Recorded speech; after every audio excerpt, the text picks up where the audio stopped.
All right, friends, lots of colors that you're going to be able to use today. I do have a set that looks like this. These are liquid tempera paints.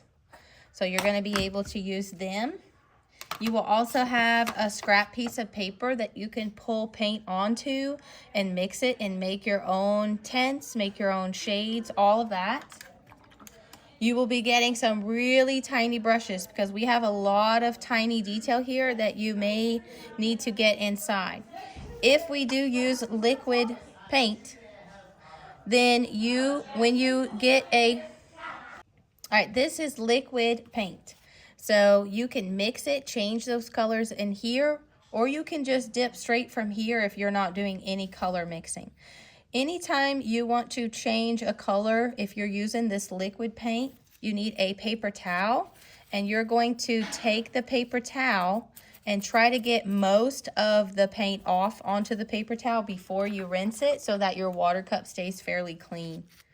Because some of you guys may be using those gel crayons in which you would need more of like a cleaner water on. Now you don't have to use paint.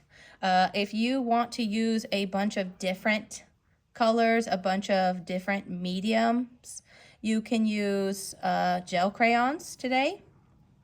You can use oil pastels, you can use color pencils, you can use markers, you can use crayons, whatever you're comfortable with, you can use, and you can use more than one. You can use crayons all in your animal portrait, and then you can paint the background. You can use crayons and paint. If you use crayons or oil pastels, they are made out of wax and oil, and they resist paint, especially certain types of paint. So if you're using the tempera cakes like these, which you have to wake up with water, you can paint right over your Sharpies. You can paint right over your crayons or oil pastels. So lots of options today. Today is just adding in color. So you can either do it with the liquid paint, the gel crayons as paint, or you can do it with the tempera cakes as paint. And it could take longer than just today to finish our work. So really look at Heather Galler's work and see things you want to add to your piece, colors. Think about where your animal is, what time of the day it is, because that's going to determine what kind of colors you use. So if it's at night, maybe a really dark color. So maybe mixing a color. Maybe out the window, it's dark.